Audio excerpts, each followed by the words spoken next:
ఓం శ్రీమాత్రే నమః. నమస్తే అండి.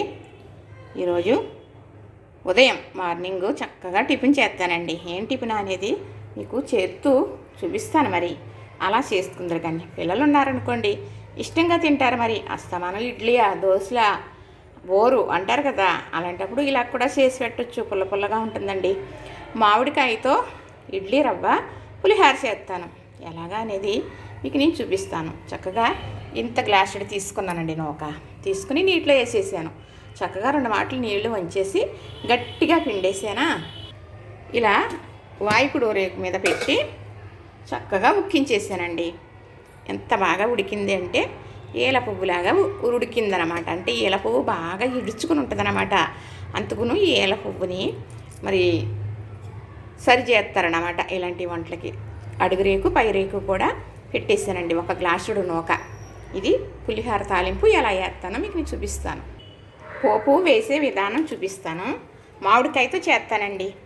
ఇడ్లీ రవ్వ ఒక్కబెట్టి పులిహోర అయితే మామిడికాయ ఇది ఇప్పుడు పునాస కాపని వస్తాయి. ఇప్పుడు వచ్చే కాపు ఇది ఇప్పుడు కాస్తాయని. ఇవి చాలా పులుపు ఉంటుంది అనమాట. ఒక్క కాయ మరి 1 అర కేజీ కందిపప్పు వేస్తేనే కానీ మరి సరిపోదనమాట. అంత పులుపు ఉంటుంది. మరి మాకు భార్య భర్తలమే కదా, అలాంటప్పుడు 1 కాయ వండుకోవాలంటే 3 కూరలు చేసుకోవాలండి. చక్కగా మరి ఇలా చెక్కున్నాను అనమాట సన్నగా. ఇది కొంచెం మిక్సీ పడతాను. వేసే విధానం వల్ల మీకు నేను చూపిస్తాను. కళాయి పెట్టుకున్నాను కదా, వీటెక్కుతుంది. ఇప్పుడు నూనె అయితే వీటెక్కుతుంది. పోపుల డబ్బా అండి. పోపుల డబ్బా గురించి వీడియో పెట్టాను కదా. మన ఇంట్లో పోపుల డబ్బా ఉంటే మనకు ఆరోగ్యం మన దగ్గరే ఉన్నట్లేని చెప్పాను కూడా. నిజంగానండి, మన ఆరోగ్యం మన దగ్గర ఉన్నట్టే. పోపుల డబ్బా ఉంటే ఏముందండి, దగ్గు వస్తుంది అనుకోండి, కొంచెం జీలకర్ర నోట్లో వేసుకున్నాం అనుకో, ఆ శ్లేషం అనేది నీళ్ళలాగా కరిగిపోతుంది. అలానే అజీర్తిగా ఉంది, తేనెపు వస్తుంది అనుకోండి. నేను అయితే వామన్నం చేశాను కదా, మొన్న వీడియో పెట్టాను చూడండి. ఈ వాము కనుక మనకు పులి తేనెపు వస్తుంటే 1 అర టీ స్పూను నోట్లో వేసుకుని నవ్వులు మింగేసామనుకోండి, హ్యాపీగా అరిగిపోతుంది అనమాట. పైచ్యమని తల తిరుగుతుంది అనుకోండి, 2 ధనియాలు ఉన్నాయి కదా, ధనియాల గింజలు నవ్వులేసి మింగేస్తారనమాట. పెద్దవాళ్ళు అలానే చేసేవారు. వర్షాకాలం కదా, మరి వర్షం కానీ కొన్ని సిరుకులు తడుస్తూ ఉంటాం కదా, అలాంటప్పుడు జలుబు అనేది వస్తుంది కదా. చక్కగా ఏం చేస్తామంటే చిక్కటి పాలు తీసుకుని మిరియాల గింజలు 1 అర టీ స్పూను చక్కగా దంచేసి ఆ పాలల్లో వేసేసి కొంచెం బెల్లం వేసుకుని తాగుతుంటే పరమాణంలా ఉంటుందండి. మరి ఒంటికి ఎంతో శక్తినిస్తుంది. మనకి ఉండే బొరువారం నజ్జు బుర్రబుర్రలు అన్నీ తగ్గిపోతాయి అన్నమాట. ఇప్పుడైతే చక్కగా నూనె వేడెక్కిందండి. ఆవాలు వేస్తున్నాను. మరి పులిహోర కదా, అందుకే కొంచెం జీలకర్ర కూడా వేస్తున్నాను అనమాట.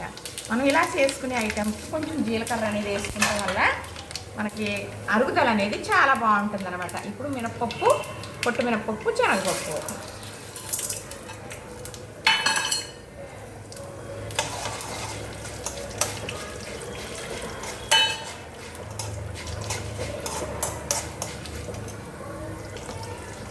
చక్కగా ఈ మామిడి తురుము ఈ మిక్సీ గిన్నెలో వేసేసి కొంచెం గ్రేవీలాగా మిక్సీ పట్టేస్తానన్నమాట.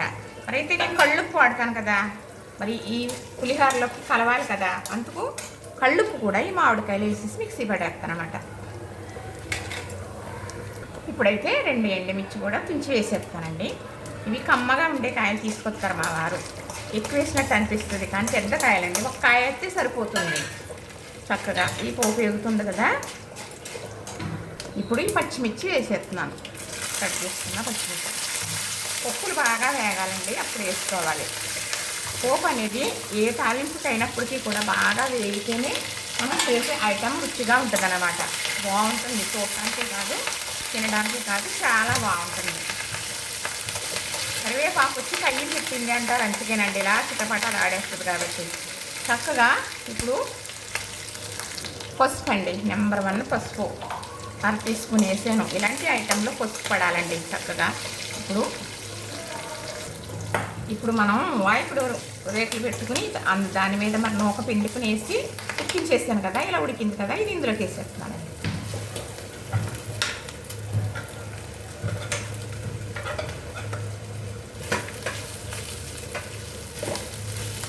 ఈ ఇడ్లీ రవ్వ అయితే చాలా బాగుంటుందండి. దీనికి దుల్లిలాగా తయారవుతుంది అనమాట. మరి కోటా రైస్ అది ఆడించి చేస్తాం కానీ అది చాలా బాగా ఉక్కాలి అంటే కొంచెం నూనె వేసైనా ఉడికించాలి బాగా. కొద్దిగా నెయ్యి వేసైనా ఉడికించాలన్నమాట. ఇప్పుడు ఇంకొక చిన్న రేపు ఉంది, ఇది కూడా వేసేస్తాను. ఎంతో కాదండి, నేను చేసిన పోపులకి ఇలా సరిపోతుంది అన్నమాట. చక్కగా కలిపేసి చూపిస్తాను. స్టవ్ అయితే ఆపేసానండి, చక్కగా కలిపేసాను. ఇంకా కలవాలి అంటే ఇప్పుడు మనం కలుపుతాం కాబట్టి మామిడికాయ చక్కగా మిక్సీ పట్టేసాను కదా, ఇది బాగా పులుపు కాబట్టి ఇది సరిపోతుంది. ఉప్పేసి మిక్సీ పట్టేసాను, ఉప్పు అనేది మామిడికాయలో పడిపోయింది. ఇప్పుడు చక్కగా ఇదంతా కలిసిపోయేటట్టు కలిపేస్తానండి. ఇది మామిడికాయ పులుపు కదా, చాలా బాగుంటుంది. అలాగే లెమన్ పులుపు వేసుకుంటాం, లెమన్ కూడా. ఆ పులుపు రుచి వేరు, మరి ఈ పులుపు రుచి వేరు అన్నమాట. చక్కగా కాలుతుందండి, లేకపోతే చేత్తో గబగబా కలిపేసేదాన్ని. దీని మీద ఒక నెయ్యి వేసి పెట్టవచ్చు పిల్లలకి, లేదా పప్పు నూనె కూడా వేసి పెట్టవచ్చు. నూనె అక్కర్లేదండి, నూనె ఎక్కువ వాడడం అనుకున్నారనుకోండి, ఇలా తక్కువ తాలింపు వేసాను కదా నేను, చూసారు కదా, అలా వేసుకుని కూడా తాలింపు వేసేసుకోవచ్చు. ఏం అంత పెద్ద పని కాదండి. మనం అస్తమానం టిఫిన్ చేయాలి రోజు తప్పనిసరిగా. మరి ఈవినింగ్ కూడా సాయంకాలం టిఫిన్ తినేవారు ఉంటారు కదా, రోజు 2 పూట్ల టిఫిన్ చేయాలంటే రొటీన్గా 1-6 తినలేనంటారు. మనకి చేయడానికి కొన్ని ఐటెం చేయాలంటే పని ఎక్కువ తీసుకుంటుంది కదా. అలాంటప్పుడు ఇలాంటి మధ్య మధ్యలో చేసుకున్నాం అనుకోండి, చక్కగా ఇప్పుడు చేసామనుకోండి, ఈవినింగ్ మనం కూర్చుంటాం కదా, అలాంటప్పుడు తినడానికి పులుపూరి చాలా బాగుంటుంది అనమాట. ఇది చక్కగా గుళ్ళో ప్రసాదంలో కూడా పెడతారండి. ఇలా చేసింది ఉప్పుడు పిండి అని అంటారు, పులుసు ఉప్పుడు పిండి అంటారు. మరి ఇది మనం దేవుడికి కూడా ప్రసాదంగా పెట్టవచ్చు, పెట్టి మనం నలుగురికి పంచవచ్చు, మనం కూడా తినొచ్చు. ఇది కూడా మనం పులిహార ఎలాగో అలానే. అయితే నేను ఇడ్లీ రవ్వతో చేశానండి. మనం ఇడ్లీ రవ్వతో చేస్తేనే మనకి ఇలా దుళ్ళులాగా ఇంత బాగా వస్తుంది, చాలా బాగుంటుంది. తింటుంటే సిలుకులాగా ఏదో స్వాంజీలాగా ఉంటుంది అనమాట. కొంచెం కోటా రైస్ అనుకోండి, కొంచెం గట్టిగా ఉంటుంది. మరి ఆ రుచి వేరు అనుకోండి. మనం చింతపండు పులుపు వేసి ఇలా చేయొచ్చు, ఆ రుచి వేరు. మరి నిమ్మకాయ పులుపు వేసి వేయచ్చు, ఆ రుచి వేరు. ఇలా మామిడికాయ పులుపు వేసాం కదా, ఈ రుచి వేరు. అలానే ఇప్పుడు వాక్కాయలు వస్తున్నాయి, అది ఏదో కలియంకాయలు ఏదో అంటారండి, మేమైతే వాక్కాయలు అంటాం. అది ఒక చేతుల్లో వస్తాయి కదా, తెచ్చుకుంటాం పప్పు వేసుకుని. అలాగే రకరకాలుగా వండుకోవచ్చు. ఆ పులుపు వేసి కూడా ఇలా చేయొచ్చండి, చాలా బాగుంటుంది. అంటే ఏ పులుపు రుచి ఆ పులుపుదే, పులుపే అనుకుంటాం కానీ ఏ పులుపు రుచి ఆ పులుపుదే. చక్కగా రెడీ అయిపోయింది. ఇది 2-3 మనుషులు హ్యాపీగా టిఫిన్ తినేయచ్చండి.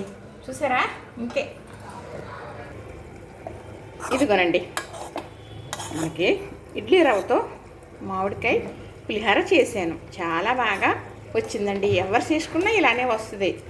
నేను ఎప్పుడు చేస్తూ ఉంటాను, పిల్లలకి చాలా ఇష్టం అండి, చాలా సులువుగా అయిపోతుంది. అలా నేనంటే మరి వాయికుడు రేకులు పెట్టాను, అలా పెట్టచ్చు. ఇడ్లీ రేకులు ఉంటాయి కదా, ఆ గుంటల్లో కూడా పెట్టేయచ్చు. మరి పూర్వం అయితే వాసన కట్టి ఒక గిన్నెకి ఒక క్లాత్ దాని మీద పెట్టి ఉక్కించేవారు. ఏంటి ఇలా ఉప్మాకని కాదండి, పిట్టి వండుతారనమాట దానికోసం. అలానే కుడువులైనా ఏదైనా అలాంటి వాసన కట్టి మాత్రం ఉడికించేవారండి చక్కగా. మనకైతే ఇప్పుడు కొంచెం సౌకర్యాలు ఉన్నాయి, కొంచెం తెలుసుకున్నాం కదా, ఎంతో నూనె కూడా పట్టదండి. మనకి ఇష్టాన్ని బట్టి ఒక్కొక్కరు నూనె చేతికి అంటుకుని ఇలాగా వేసుకుంటారనుకోండి, అక్కర్లేదు. ఎలా వేసుకున్నా ఇలా చాలా కమ్మగా ఉంటుంది. పోపులు అనేది కొంచెం దట్టింగా వేసుకుంటే అదేనండి, దట్టించడం అంటే ఎక్కువ అన్నమాట. ఇప్పుడు హ్యాపీగా కూర్చొని టిఫిన్ చేసేయటమే. చూస్తారు కదా, నచ్చిందా మరి? ఇలా చేసుకుంటారా?